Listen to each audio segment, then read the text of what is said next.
The autumn evening was settling in quietly over Pine Ridge County, with streetlights flickering to life one by one. At the courthouse, most of the staff had already headed home, leaving behind the familiar smell of coffee and paperwork that always lingered in the halls. Only a few offices still glowed with warm light, including one at the end of the third floor. Inside, Judge Robert Chen was wrapping up his notes from a particularly challenging day. His reading glasses sat low on his nose as he reviewed the last case file. A young man who'd made some mistakes, but showed real promise for turning his life around. The judge had always believed in second chances, something that had earned him both respect and criticism over his 20-year career. Running his hand over his salt and pepper hair, he glanced at the family photo on his desk. The image showed him with his wife and kids at the lake house last summer, all of them grinning widely after a successful fishing trip. His daughter had just started college this year, and his son was in his final year of high school. The thought of them brought a tired smile to his face. The clock on the wall showed 8:45 p.m., much later than he planned to stay. His wife had texted earlier about dinner in the slow cooker, and his stomach rumbled in response to the thought of her famous pot roast. After slipping off his judicial robes and hanging them carefully in the wooden wardrobe behind his desk, he changed into more comfortable clothes, a navy sweater and khaki pants. The courthouse parking lot was nearly empty when he stepped out, his leather briefcase heavy with files he'd need to review over the weekend. His footsteps echoed against the concrete as he walked to his car. A dark blue Lexus he'd bought to celebrate making the bench. It wasn't flashy, but it was comfortable and reliable, just like him. The drive home started peacefully enough. The local news radio played softly in the background, reporting on the upcoming town festival and the high school football team's latest victory. The streets of Pine Ridge were quiet, with only a few other cars sharing the road. The neighborhoods here were all familiar to him. He'd lived in the area for nearly 15 years, watching as new houses sprouted up and families came and went. As he turned onto Maple Drive, where larger homes sat back from the street behind well-maintained lawns, he noticed a patrol car pull out from a side street and fall in behind him. He didn't think much of it at first. Police presence was common in this area, and he always had a good relationship with local law enforcement. But then the cruiser's lights flashed on, red and blue reflecting off his rearview mirror. The judge checked his speed automatically. He'd been going exactly at the limit.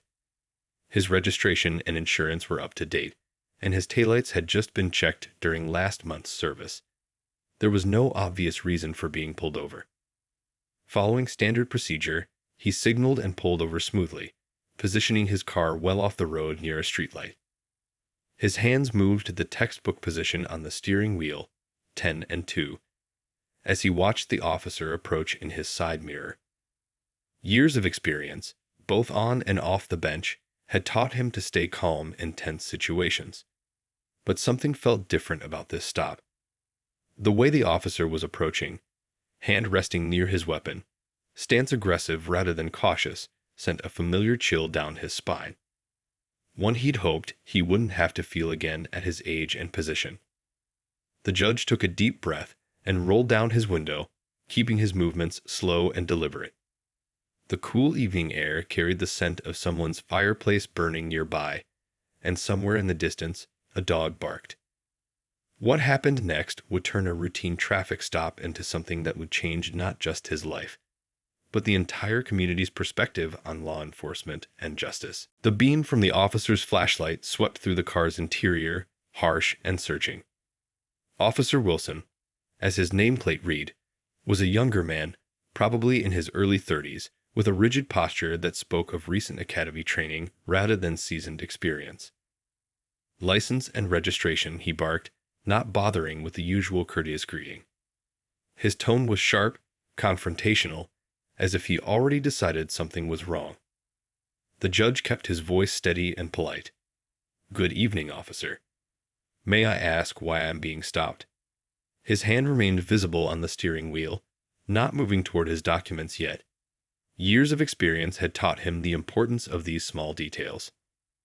I said, "License and registration." Officer Wilson's voice grew harder, his flashlight beam settling uncomfortably on the judge's face. "This is a nice neighborhood. We've had reports of suspicious activity." The words hung in the air like smoke.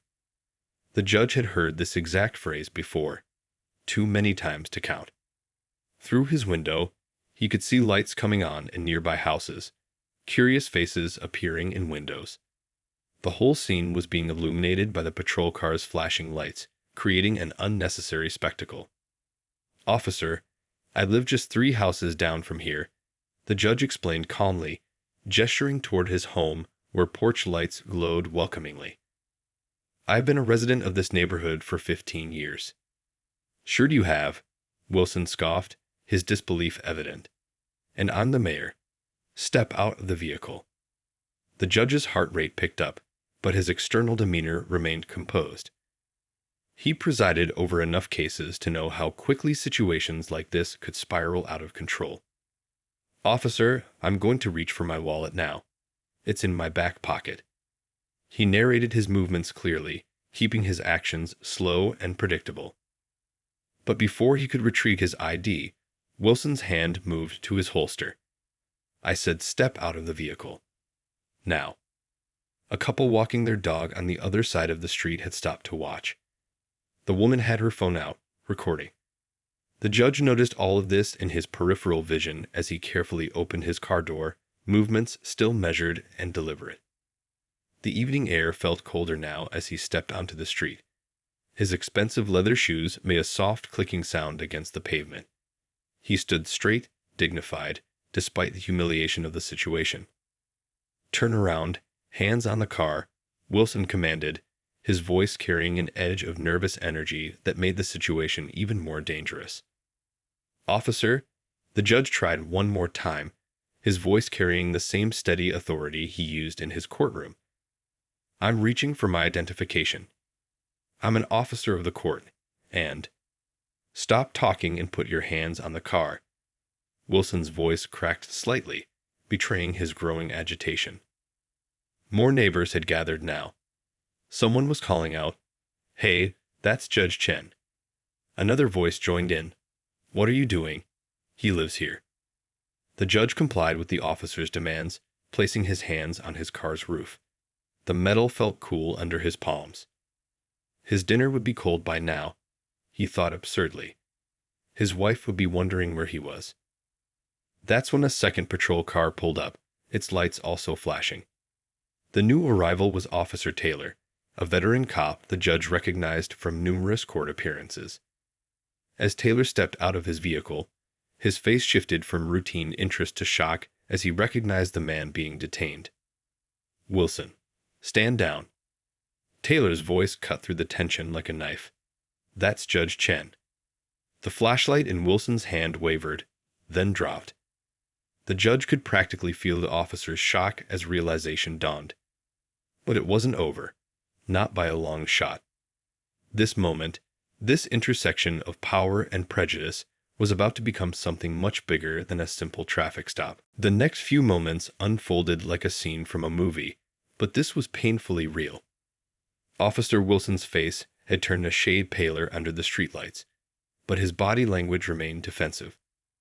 His hand still hovered near his weapon, even as Officer Taylor approached them both.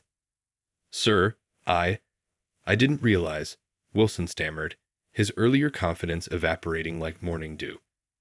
The judge remained perfectly still, hands still placed on his car's roof, even though every fiber of his being wanted to turn around and face his accuser.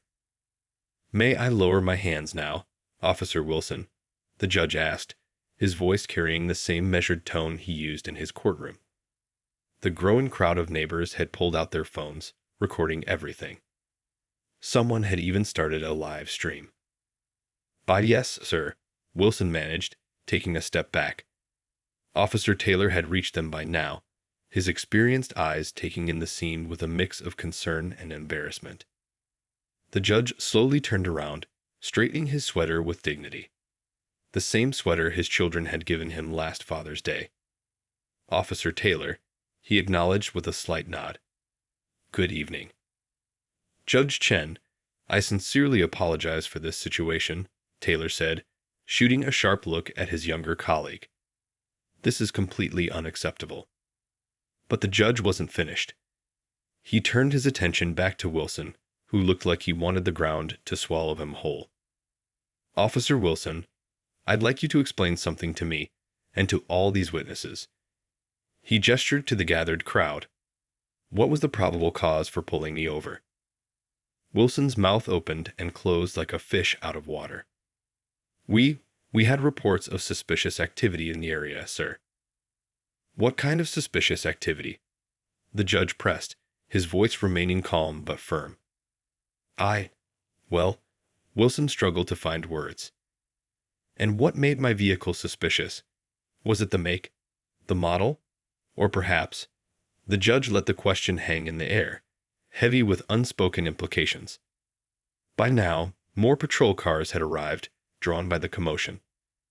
The neighborhood had become an impromptu town hall meeting, with residents gathering in small clusters, talking in hushed but angry voices. Many were the judge's friends and neighbors of 15 years. A police sergeant stepped out of one of the newly arrived vehicles, quickly assessing the situation. The look on his face suggested he already knew this would be tomorrow's headlines. Your badge number, please, the judge requested, pulling out his phone to make a note. Wilson recited it mechanically, his earlier bravado completely deflated. The judge then did something unexpected. Instead of immediately filing a complaint or demanding Wilson's immediate suspension, he turned to address both officers and the growing crowd. What happened here tonight isn't just about me, he began, his voice carrying naturally across the quiet street. This is about every person who's ever been stopped without cause, who's ever felt the sting of prejudice masked as procedure. He paused, looking directly at Wilson. Officer, I could demand your badge right now. I could make sure you never work in law enforcement again. Wilson visibly swallowed. But that wouldn't solve the real problem, would it? The crowd had grown silent, hanging on every word. Even the chirping crickets seemed to pause. Instead, the judge continued, I think we have an opportunity here. A chance to turn this moment into something meaningful. He turned to the sergeant who had been quietly observing. I'd like to file a formal report, but not for the reasons you might think. The tension in the air shifted from anger to curiosity.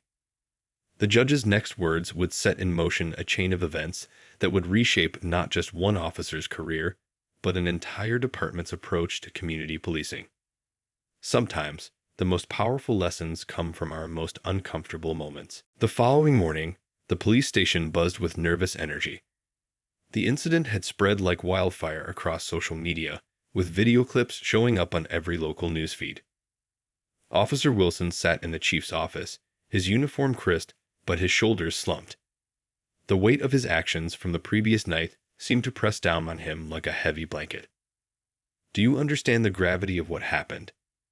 The chief leaned forward at his desk, his weathered face showing both concern and disappointment. That wasn't just any citizen you profiled. That was Judge Chen, one of the most respected figures in our justice system. Before Wilson could respond, there was a knock at the door. The chief's secretary poked her head in. Sir, Judge Chen is here for the meeting.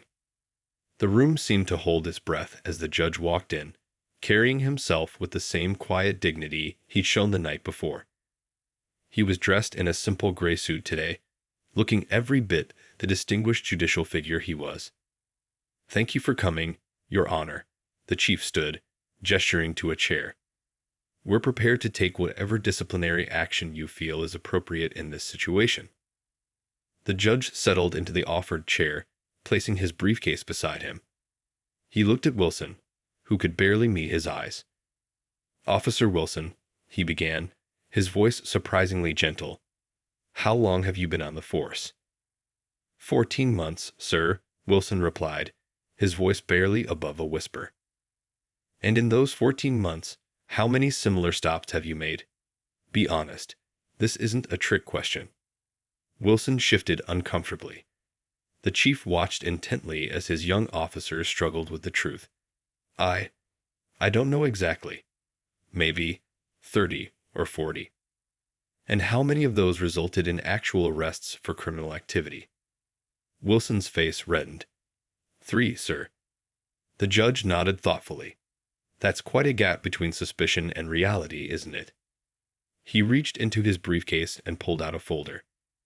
I spent most of last night reviewing your record. Your academy scores were excellent. Your supervisors note your dedication. But there's a pattern here that we can't ignore. The chief looked surprised. He hadn't expected the judge to have done such thorough research. Wilson looked like he wanted to disappear into his chair. Here's what's going to happen, the judge continued, opening the folder. I'm not calling for your badge, Officer Wilson. That would be easy, but it wouldn't solve anything. Instead, I've drafted a proposal. He pulled out several papers and handed copies to both Wilson and the chief. This is a new training program I'd like to implement. It's something I've been working on for a while, but last night convinced me it's time to put it into action. The chief scanned the document, his eyebrows rising. A community immersion program. Exactly, the judge nodded. Officer Wilson, you'll be the first participant. For the next month, you'll spend half your shifts working with community leaders, local business owners, and families in every neighborhood in our jurisdiction. Not as a police officer, but as a student. Wilson looked up from the paper, confusion clear on his face. I don't understand, sir. You're not filing a complaint. Oh, I am, the judge replied firmly. But I'm also offering you a choice. You can accept standard disciplinary action, probably a suspension and a mark on your record that will follow you forever. Or you can be part of something that might actually make a difference. The room fell silent as the impact of his words sank in. Through the office windows, they could see other officers trying to sneak glances at what was happening. The story of last night had already become the talk of the department. The choice is yours, officer, the judge continued. But remember this, what happened last night wasn't just about you and me. It was about a system that needs to change. And change can start with one person willing to learn and grow. The next few moments would determine not just Officer Wilson's future, but potentially the future of police-community relations in their entire city. Sometimes, the most powerful lessons come from our biggest mistakes. The community center buzzed with activity as people filed in for the evening meeting. 2 weeks had passed since that fateful traffic stop, and things hadn't played out quite like anyone expected. Officer Wilson had accepted the judge's proposal, though many wondered if he'd done it just to save his job. Tonight marked his first community presentation as part of the new program.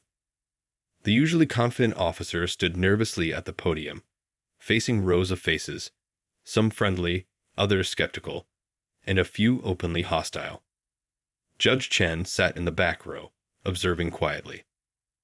I've been a police officer for 14 months, Wilson began, his voice shaky. He cleared his throat and started again. But it took one night to show me how little I really knew about the people I swore to protect and serve. The room grew quiet. Even the teenagers who'd been whispering in the corner stopped to listen. Last week, I spent my first shift at Mrs. Lee's grocery store on Oak Street. Wilson continued, growing more steady. I'd driven past it hundreds of times on patrol, always watching for trouble. But I'd never gone inside. Never knew she stays open late so people working second shifts can get fresh food for their families. Never knew she keeps a box of free snacks for kids who might be hungry after school.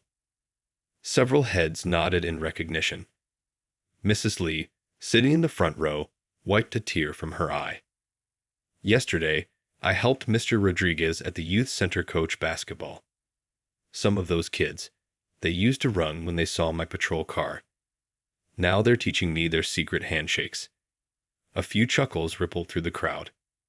But the hardest part, Wilson paused, taking a deep breath, was sitting down with families who've had bad experiences with law enforcement. Listening to their stories, really listening. Not defending, not explaining, just listening. The judge watched as the officer's shoulders straightened, not with his old arrogance, but with the posture of someone beginning to understand a deeper truth. The night I stopped Judge Chen, I thought I was doing my job, protecting a nice neighborhood. Wilson's voice cracked slightly. But all I did was show my own prejudices. I was looking for trouble where there wasn't any, and in doing so, I became the very problem I thought I was solving. An older woman in the audience stood up. That's all very nice, officer. But how do we know this isn't just for show, to save your job? Wilson nodded, accepting the challenge in her question. You don't. Words are easy. That's why this program isn't just about me talking. It's about action. Real change. He gestured to a table filled with papers. These are new proposals for community policing that we've developed based on input from everyone I've worked with these past 2 weeks. Real suggestions from real people who live here. And I'm not just presenting them, I'm going to help implement them. The judge smiled slightly, noting how the officer's body language had changed. The nervous rookie was being replaced by someone who was beginning to understand the true meaning of service. I'm not asking for forgiveness, Wilson continued. I'm asking for a chance to be part of the solution. To help build bridges instead of walls. To learn from my mistakes and help other officers learn too. A young boy raised his hand. Does this mean you won't stop people just because they look different anymore? The room held its breath. Wilson looked directly at the child. No, buddy. It means I'll work every day to see people for who they are, not what I assume they might be. And if I mess up, because we all mess up sometimes, I'll own it and work to do better. As the meeting continued, the judge quietly slipped out. His work here wasn't finished, but something important had started. Sometimes the best lessons come from our worst moments, and the true measure of justice isn't in punishment, but in growth and change. In the parking lot, he could hear the continued discussions from inside. The voice of change didn't always come in shouts and demands. Sometimes it came in quiet conversations, in small realizations, in the simple act of seeing each other as human beings first. 1 month had passed, and the police department's break room was unusually crowded for a Wednesday morning. Officer Wilson stood before his fellow officers, no longer the nervous rookie, but someone who had been changed by experience. The walls were covered with photos from community events, including several showing Wilson playing basketball with local kids and helping elderly residents with their groceries. When I first started this program, Wilson began, addressing his colleagues, I thought it was punishment. A way for the judge to humiliate me. He paused, looking around at the familiar faces. I was wrong. It was a gift. Some officers shifted uncomfortably in their seats. Others leaned forward, interested. Chief Thompson watched from the doorway, arms crossed but expression open. Remember Mrs. Lee's store?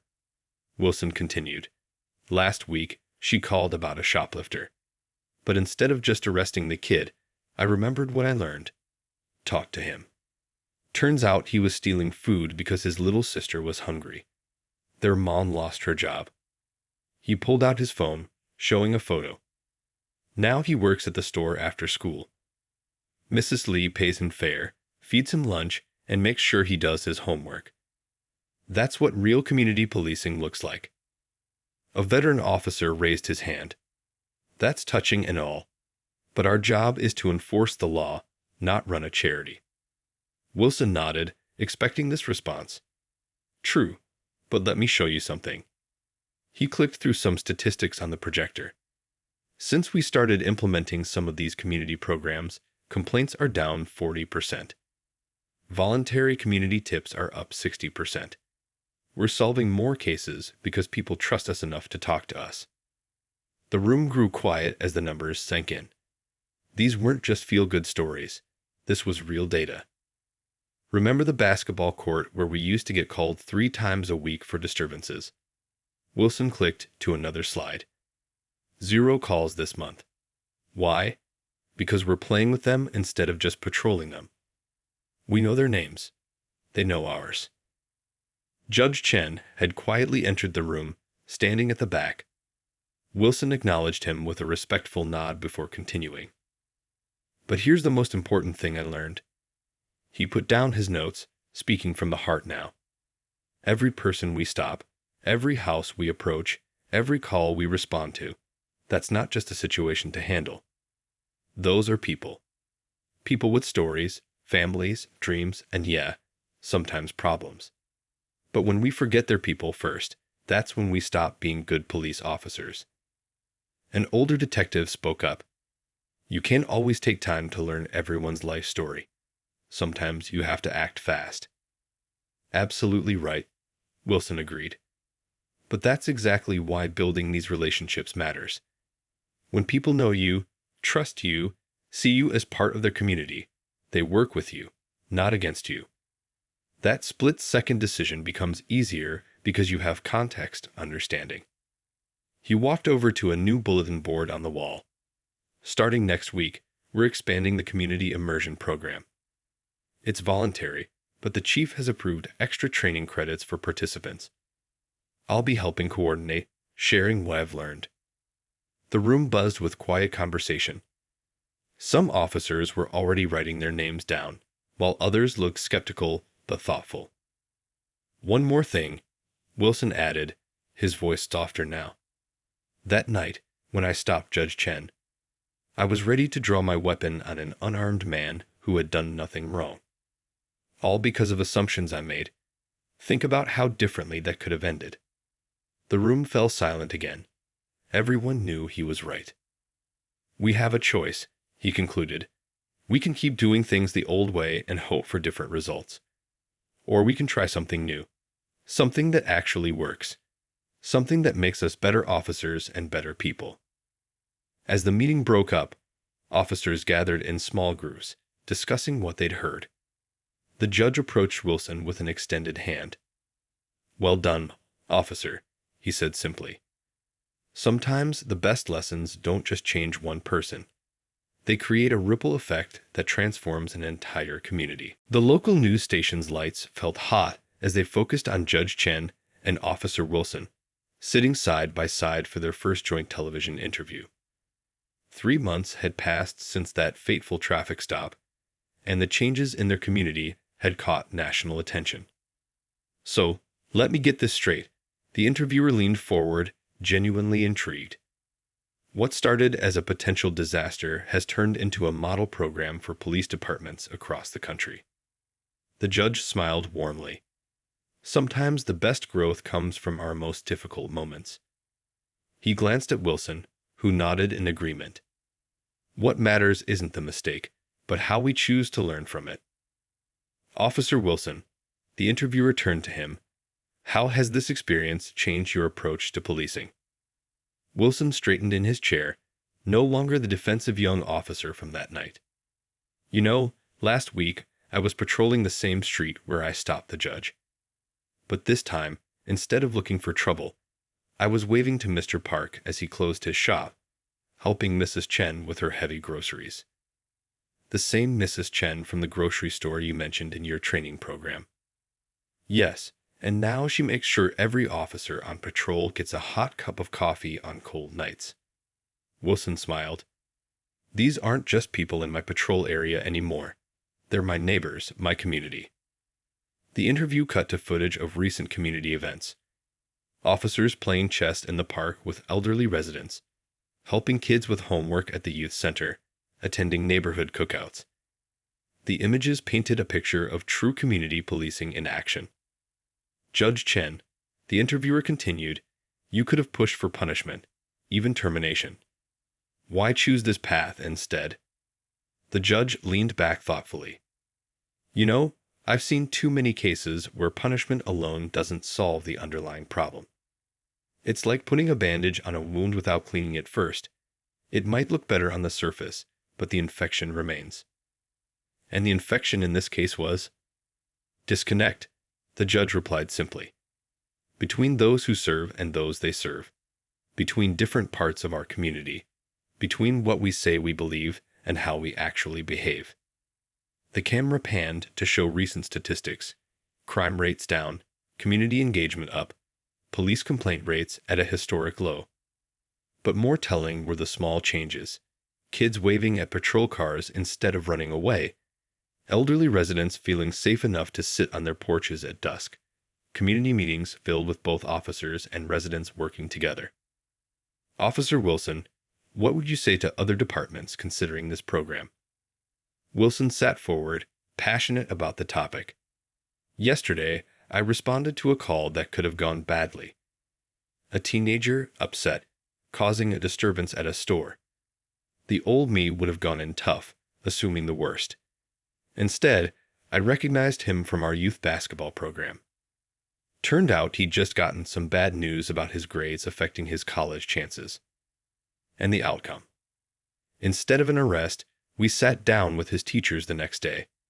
Set up a tutoring schedule. Now he's not just staying out of trouble. He's helping younger kids with their homework at our community center. The judge nodded approvingly. That's the real change we're seeing. It's not just about avoiding negative interactions. It's about creating positive ones. Building trust before we need it. The interviewer looked at her notes. And now other cities are requesting your help in setting up similar programs. Yes, the judge confirmed. Next week, we're hosting officers from 5 different states. They'll spend time not just learning the program, but experiencing it firsthand. Living it. The camera zoomed in on a photo of Wilson and the judge standing together at a recent community event, both smiling naturally. What had started as a tense confrontation had grown into something neither man could have predicted. A genuine partnership for positive change. Any final thoughts? The interviewer asked. Wilson looked directly into the camera. Just that sometimes our biggest mistakes can lead to our greatest opportunities. But only if we're brave enough to learn, humble enough to change, and committed enough to see it through. 6 months after that life-changing traffic stop, the City Hall's main conference room was packed to capacity. Officers from across the country sat alongside local community members, all gathered for the first national conference on community-based police reform. The atmosphere buzzed with excitement and purpose. Officer Wilson stood at the podium, looking much different from the nervous rookie of 6 months ago. His uniform was the same, but his presence had changed, more confident yet humbler. Before beginning his presentation, he looked around the room, taking in the diverse faces of both law enforcement and community leaders. 6 months ago, he began, I made a mistake that could have ended my career. Instead, it started a journey that changed not just me, but our entire department. He clicked to the first slide, showing the now famous dashcam footage from that night. Several people in the audience shifted uncomfortably, recognizing the scene, but Wilson pressed on. What you won't see in this footage is what happened next. Not just that night, but in the weeks and months that followed. You won't see how a moment of prejudice turned into a movement of progress. He clicked through photos of recent community events. A newly established youth mentoring program, senior citizen safety workshops, monthly community police dialogue sessions. Each image told the story of bridges being built. Last week, Wilson continued, something amazing happened. We had a situation at the high school, a heated argument that could have turned ugly. But before any officers arrived, 2 students who'd been through our youth program stepped in. They used the de-escalation techniques we taught them. They turned a potential crisis into a conversation. The audience leaned forward, engaged by the real-world example. Those kids didn't see badges or uniforms. They saw the tools we'd given them and used them. That's what real community policing looks like. Judge Chen, sitting in the front row, nodded approvingly. Next to him sat the police chief and several community leaders who'd been instrumental in the program's success. But here's what really matters. Wilson clicked to a new slide. These aren't just feel-good stories. We have data. The screen filled with statistics. Dramatic drops in use-of-force incidents, increased crime reporting from community members, higher arrest rates for serious crimes thanks to better community cooperation. When people trust law enforcement, they help law enforcement. When officers know their community, they serve it better. It's that simple and that complicated. He paused, taking a sip of water. The room remained silent, absorbing his words. We've had our struggles too, he admitted honestly. Change isn't easy. Some officers resisted at first. Some community members were skeptical. But we kept showing up, kept listening, kept learning. The next slide showed the new training curriculum they developed, a mix of traditional police work and community engagement strategies. Every officer in our department now spends time in the community they serve, not just patrolling it, but being part of it. They coach youth sports, attend neighborhood meetings, help at local food banks. It's not extra work, it's essential work. A hand raised in the audience. How do you maintain professional boundaries while being so involved in the community? Wilson smiled. That's a great question. We've found that true professionalism isn't about creating distance. It's about building the right kind of connections. When people see you as both human and professional, they respect both aspects. As he concluded his presentation, Wilson turned to a final slide, a simple photo of him and Judge Chen shaking hands at a recent community event. 6 months ago, I almost ruined my career because I saw a threat where there was none. Today, I'm a better officer because I learned to see people first, assumptions last. And that's what we're offering you today. Not just a program, but a new way of thinking about what it means to protect and serve. The applause that followed wasn't just polite. It was enthusiastic, genuine. People began rising from their seats, inspired by the possibility of real change in their own communities. 1 year to the day after that fateful traffic stop, Judge Chen stood in his courtroom. But this time it was different. The benches were filled not with defendants and attorneys, but with community members, police officers, and journalists. Local news cameras rolled quietly from the back of the room. 1 year ago, the judge began, his voice carrying through the hushed chamber. A traffic stop on Maple Drive could have become another tragic headline. Instead, it became a starting point for real change. Officer Wilson sat in the front row, next to the police chief and various community leaders. He wore his dress uniform, polished and proud, but his eyes held the humility learned through months of transformation. Today, we're not here to talk about what went wrong, the judge continued. We're here to celebrate what went right afterward, and to make sure it keeps going right. He gestured to a stack of documents on his bench. This morning, our city council unanimously approved permanent funding for our Community First Police initiative. What started as one officer's learning experience has grown into a program that's changing lives across our city.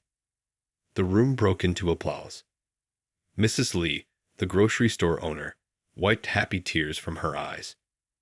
Next to her sat the teenage boy who'd once been caught shoplifting, now wearing an honor roll pin from his high school. But numbers and budgets don't tell the real story, the judge continued. The real story is in the small moments. The elderly man who no longer fears walking to the corner store at dusk. The young mother who knows her children can play in the park safely. The teenager who sees a police officer as a mentor, not a threat. He turned to Officer Wilson. Would you like to share some of those moments? Wilson stood, facing the crowd. Last week, I drove past the spot where I stopped Judge Chen that night. But this time, I was taking 2 kids from our youth program to their college entrance exams. Kids who, a year ago, didn't think college was even possible for them. The judge nodded approvingly as Wilson continued. Yesterday, during my patrol, I got a call about a disturbance. When I arrived, I found one of our senior residents had fallen while trying to change a light bulb. A year ago, that call might have been handled with a quick check and a report. Instead, I changed the bulb, had coffee with her, and now we're organizing a volunteer program to help seniors with home maintenance. Small nods and murmurs of appreciation rippled through the crowd. But here's what really matters. Wilson's voice grew softer, more personal. Last month, my wife and I had our first child.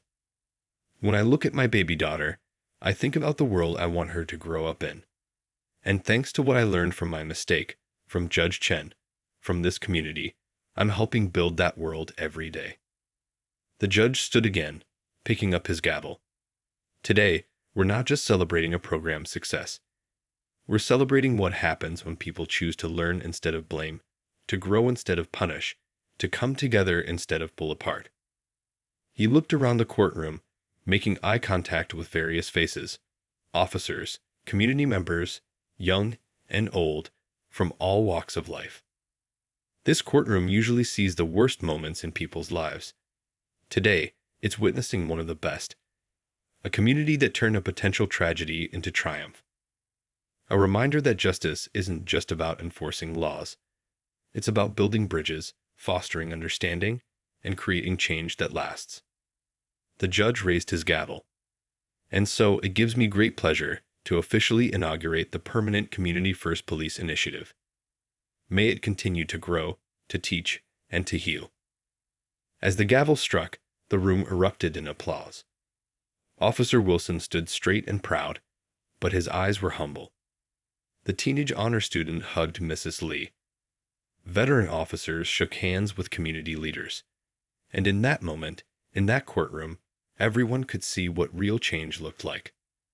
Sometimes the best endings are really just new beginnings. And sometimes, one wrong turn can lead an entire community in the right direction.